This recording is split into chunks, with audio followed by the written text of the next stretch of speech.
Tapos nung pagbalik ko, pag-start ko, ang tagal yun na. Ang okay. tagal na. Pero nung nakarang araw, na ganun talaga ako, namatayan ako. Namatayan ka nung nakaraan? Okay. Yung mga sir, may customer tayong Mitsubishi Mirage G4 manual transmission. Nag-scan tayo. Ang concern ng customer, pag pinatay daw niya, matagal na paandarin. Hindi ko alam kung anong andar, cranking ba o naug-ug lang siya ng malakas o madami kasing pinanggalingan nun eh. Kung yung cranking lang hing or merong ganong andar ba? O di kaya hirap talaga siyang paandarin o di kaya andar na parang walang gas.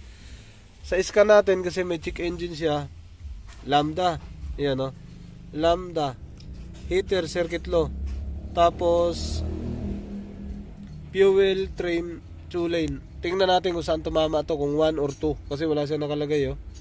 Wala nakalagay kung 1 or 2, naka-check engine to si sir. Pagka hindi kasi matagal siya paandarin, ang nagiging problema nito, pwede magiging fuel pump motor. Pwede. Ngayon pagpakat, yung hirap siyang mag ano ba, parang umikot yung sigunyal. Baka may problema sa mechanical. Ito paandarin natin. Yan o. Ang hirap. Ganyan ba siya? Hindi lang sir. Kapit, parang kapit. Yun ang sinasabi ko sa pagdating sa cranking. Kasi ang cranking, pwedeng smooth. Tapos matagal lang umandar. Ibig sabihin, gas yun. Ibig sabihin, di ba, cranking nga, pero ayaw tumuloy. Sir, merong ganun. Pero itong, ano kasi, nakatatlong crank na tayo eh. Iisa ang sintomas. Pwedeng mahina din ang battery mo. Ngayon, no? Kasi ano siya, kapit eh, oh. Pag pinaandar mo, oh. Ayun o. Dapat pag gas kasi tuloy-tuloy lang ang crank no. Hindi siya parang hirap. Okay, tingnan natin dito. Read data stream, revolution natin yan, naka-check engine si Zero.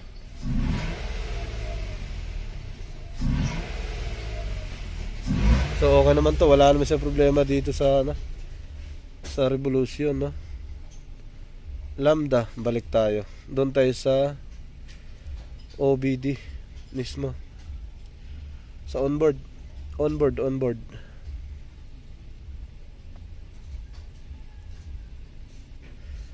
Pero pag umandar, napaka-smooth oh. Tapos bumabagsak nga lang yung minor no. Pag nagbukas ng aircon, yan, isa niya sa concern yan. Auto scan. Yan, may fault code, dalawa. Read DTC. Sensor 1 sir, bank 1 sensor 1. Ayan oh. Bakit sa ilalim ang pinalitan? Sa ilalim yung nagpalit? Sa ilalim yung una sir, sabi. Kasi may lumabas din talaga, nakita ko eh, sensor to. Tapos nung pina-scan ko ulit, sensor 1 naman. Okay. Yan, sensor 1 ang naging problema natin, P0031. Control circuit high, low bank 1 sensor 1, system 2 lane. Mahirap na mga sira to. Pagka Mirage nagkakaganito, nahihirapan yung makina. Bagsak ang idle, bagsak ang minor pag nag-aircon, parang hagok. Mga ganun sila. Fuel drain. Ganun ang nangyari niya sir ano. Etong 1 dapat may kuryente yan, intimano. Yan wala na siyang kuryente oh, intimano oh. Naka-under tayo niyan, naka-live data tayo. Ito sensor 2. Magkakaroon niya pag tumakbo. Ni-rev ng sagad. Ito wala talaga oh. Ayun. Na-trigger niya sa taas. Pinakasagad na.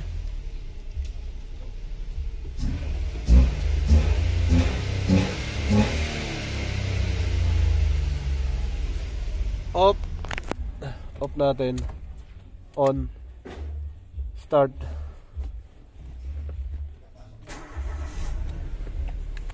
Pag start, dapat hindi yan parehas na reading. Hindi nagpaparehas na reading yan. Ayun nawala na naman Nagpapaandar tayo, hindi tayo nagre-revolusyon. Dapat may reading na kaagad yan, itimano. Pag andar, may reading na kaagad yan, hindi nawawala. Pag revolusyon mo dito daw, permis kasi yan, dapat wala pa to. Ayun minsan meron, minsan wala Bad reading yan ng oxygen sensor. So naka-check engine si Sir Gibby na yun. So ibang sira to, yung oxygen sensor. Sana doon lang kasama to sa hard start niya. Kasi yung hard start na to, pwede tong sa fuel pump. Pwedeng mangyari yun doon. So year model, nasa 300 na ang tinakbo ni Sir, no? 300 na. So pwedeng naging fuel pump to. Yun, sir. Oo. Mekaniko, yun talaga yung findings nila kagad. Tingnan natin to, oxygen sensor. Bunutin natin to. Yan, tingnan natin yan. Yung mga sir, oxygen sensor nito nasa 11,000. So napalitan na ni Sir yun sa ilalim, yun Ito lang si Baba ang problema. Ito, wala siyang putol talaga mga sir, yan Walang putol, buo. Kaya tingnan natin to, isa-isahin natin to mga sir. Yung kung saan to papunta, papuntang ECU ba o ano. Yan, yung wire na to. Okay, tingnan natin yan mga sir, lahat. Yo mga sir. Linda ko na siya. Yun mga sir, ito na. Nakita na natin. Tapos inipita natin yung ito sa oxygen sensor. Papunta doon. Yung isa, pinalitan na sir yan. Inikom din natin tong bibig na to. Tapos saksak na natin yan dito mga sir. Tingnan na natin yung live data doon kung magkakaroon siya ng reading ng on position tsaka start. Huli pre. Huli. Yan, patapos na yung rebo. Sige. Isa ba, sandali Iataw ko lang sa Aguinaldo. Yan, saksak na natin to. Okay. Yung bago mag-60, babaksak. Di okay na siya. Yan mga sir, pag may singaw din kasi dito, medyo matagal din paanda rin. Yung mga sir, naayos na natin, live data tayo doon. Testing lang natin kung makita. Makuha na natin ng reading. So, basic lang to. Pagka Mirage, dapat sa oxygen sensor, live data talaga kaagad ang laban dyan. Pag na-check mo na, na-scan mo na, live data ka kaagad para makita mo kung ano nangyari sa akin. Ito na subukan natin On natin. Ayan, naka-on siya. May check engine to pag hindi siya dinelete. Ayan, naka-on. Ngayon pwede na nating back muna tayo. Back. Data stream. So may fault code pa rin to. Walang pagbabago. Hanapin natin yung oxygen sensor. Bank 1 output yan kadalasan. Tapos bank 2. Yan, dalawa. Alright, yan. Palabasin natin. Tapos yung isa. Yan, dalawa yan. Start natin. Sana magkakaroon ka agad ng kuryente yan. Start. Ba't walang kuryente? Wala pala. Sabi mo meron. Ayun. Off natin muna. Back natin. Back. Clear muna natin fault code. Yan mga sir, clear muna natin yung fault code. Ayan ito. May fault code siya dito, dalawa. Tingnan natin, dalawa nga siya System 2 lane. Clear natin yan. Pagka clear, ayan, wala nang fault code yan. Tsaka mawawala ang check engine ito. Yun, no fault code. So ito, pagka hindi mo nakita ang sira, makiklear mo rin siya. Tapos mawawala din ang fault code, pero bumabalik. Ayan Ito, basahan natin. Tsaka to start natin, tingnan natin kung mawala ang check engine. Yun, nawala ang check engine. Tumaas ang pitik. Rev natin. Ayun isang ribbon lang meron na kaagad yan nawala.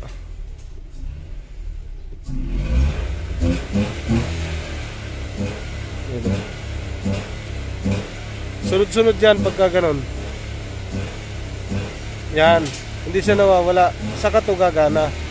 Hindi yan dapat sabay, hindi ka mukha kanina. Pag binitawan ko, saka to titino. Saka walang check engine bibitawan ko, papantay na yan. Yan, dahan-dahan papantay. Alright, yun dahan-dahan ang pumantay. Yan, yun na siya. Tapos pag pitikin ko, dapat magkakaroon yan. Yan, pitik.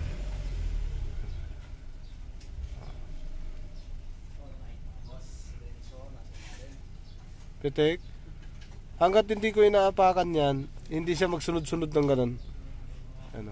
Pagka ganito reading, bad yan. Dapat ang reading niya ganito, ganyan, ganyan. Yan ang good reading niya. Ayan permis. Ganyan dapat, good reading yan. So, andyan yung voltahe natin. Yan Ayan Ayan Yan yung voltahe natin, permis. Ito, Hindi yan sumasabay pagka naka-idle ka lang. Pagka tumakbo yan, lagi yan nakasabay. Ito yan, meron dapat lagi yan. Oh, meron na siya. Hindi na siya nawawala. Hindi ka mukha kanina, naka-flat lang, naka-zero. Kung hindi mo pitikin, saka pag gumana. Oh, di ba? Yan, So, yan, ligtas yan na ang ako sa pirmi, oh. oxygen sensor. Wala na yan, oxygen sensor. Pitikin natin konti, ha. Tutulis yan. Pag pinitik mo, tutulis. Ano, wala.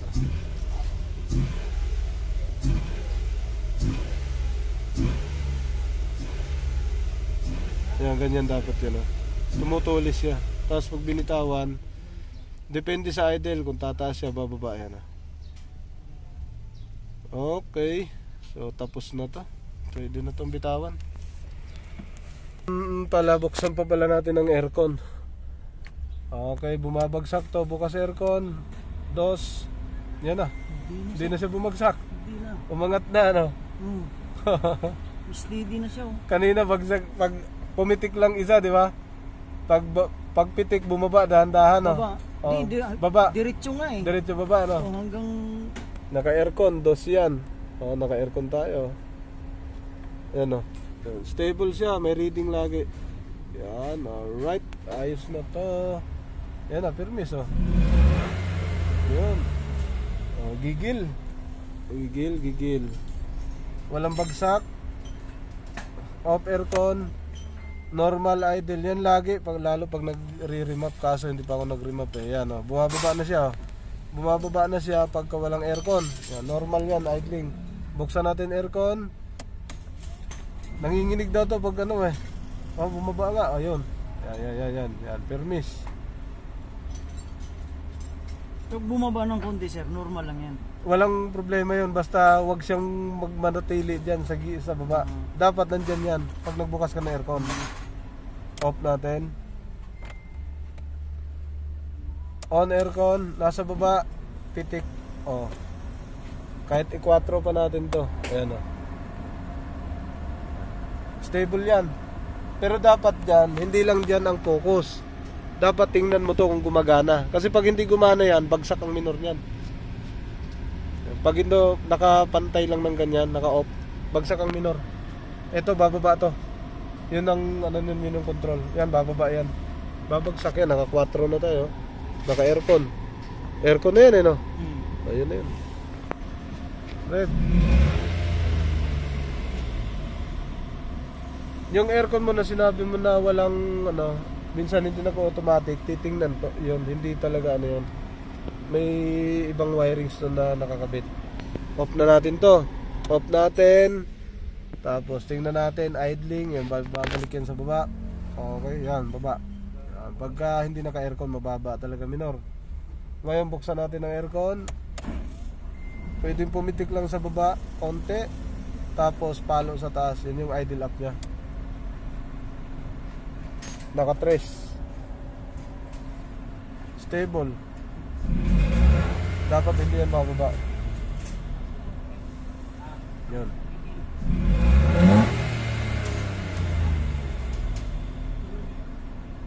Iba takbo nito, sir. Test drive natin. Yun, test drive na naman ulit. Ito reading ng binubomba ni Sir paatras. Kasi manual siya. Kailangan mong bubombahin talaga pagka umatras ka. Ayan, yung reading namin. Good reading kami sa oxygen sensor, lambda. Hataw. Pasok. Tingnan mo yung takbo, tapos tingnan natin yung sinasabi mong namamatay siya. Pagka pinatay, mahirap panda rin. Tapos pakiramdaman mo yung takbo. Kasi pag sira ang oxygen sensor, lalabas ka agad yan. Pag takbo natin. Kahit na apakan mo lang. Apakan mo lang, lalabas na yun. Ngayon tumatakbo tayo, walang check engine.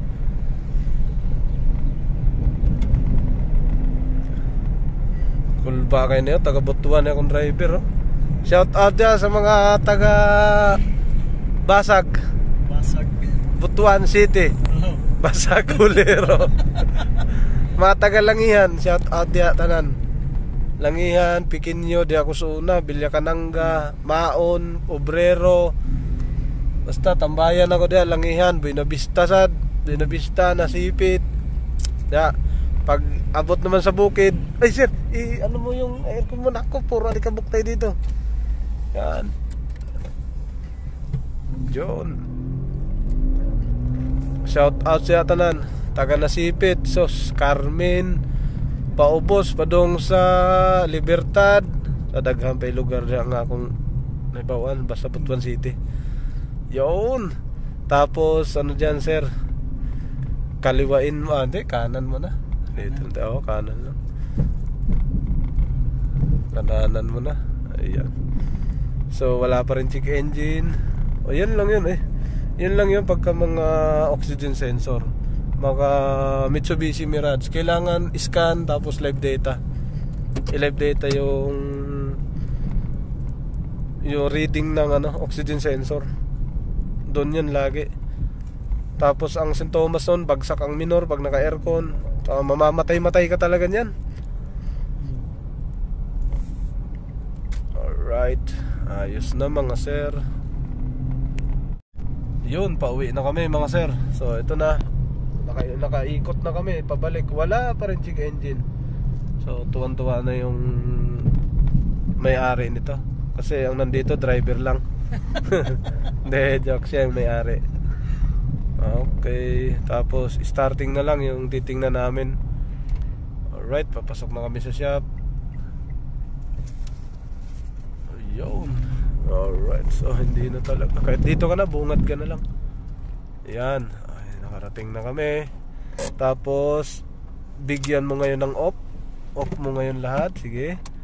Off mo, tapos pa-start tayo ulit. Tingnan natin yung starting niya kung maayos. Mga 6 seconds siguro. Yun, nag-off na. Sige, on mo, start mo. Kung hard start ba. Tingnan ko yung hard start niya. Ano siya? Parang sa battery yung ganyan. Battery? Oo. Parang sa battery yan. Medyo magganit. Alright. Okay na to mga sir. Wala nang check engine, no? Revolution mo nga sir, kahit taasan mo lang. Okay, 4,000, yan. Alright, wala talagang check engine, ano? Wala. Okay, so ayos na. Yun, so ito na, lumabas na hindi na siya umandar. Oo. Start na, wala eh. Pagdating namin, hindi na umandar. Hard start na, tingnan namin yung gasolina kung gaano kalakas. Sige. Ayun o. Umihi na lang. Oh. Hindi na andar yan. Hindi na andar. Oh, yun, fuel pump talaga siya. So nagpalit na rin daw kasi ng fuel pump. Sir, ang fuel pump mo nagluloko. Oo. Ganun talaga, pagka hindi umandar, fuel pump lang talaga ang pwede diyan. Pag malamig, maganda. Alright. Yo mga sir, natanggal natin yung fuel pump yon. Hindi siya umandar, parang umiihi lang. Malakas pa ihi. Ito na siya, nabunot na natin. Yan, ito na itsura niya, sunog. Hindi naman yan sa na talaga sa tagal, yung mukha siyang sunog. Yan, ito kuryente to. Pag nag-intermittent to, hindi rin siya andar. Yan. Kuryente yan. Maano yan, sa init niya, positive, negative ang dumadaloy dito. Dito ang positive, dito negative. So papalitan na ng motor. Mitsubishi Mirage, panibagong tirik na naman. Okay. Hapon nagpalit tayo ng pang Fortuner. Yan, ito yung pinalitan natin. Napakalinis pa Ang problema na pag isang oras nakatakbo, tumitigil na. Yan, ganun naman ngayon. Mirage naman, Mitsubishi. Yan, ito naman. Isang oras tumatakbo, mararamdaman na. Ito na naman problema. Noong nakarang araw, ganito rin. Mirage din. So, dalawang Mirage, dalawang Mitsubishi Mirage, tapos isang Fortuner. Ang Fortuner, malinis pa Ayan, nakauwi pa daw to ng Mindanao. Ayan, sabi nung may-ari. Okay. Tapos sa filter, madumi rin talaga. Ayan, ganyan. Palitan na rin yan. Sa kanyang filter, ganun din. Alright, palit. Yung mga sir, napalitan natin ang fuel pump motor. Tapos yung assembly, ganun pa rin ginamit natin. Motor lang. On susi. Start mo sir. Parang ihi lang to kanina. Dapat sabog. Sige, start.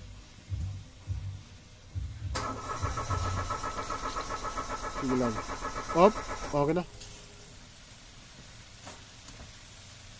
Ulit. Start. Okay, yan dapat. Oh, tulis. Right. Patay mo na, sir. Uli. Okay, start.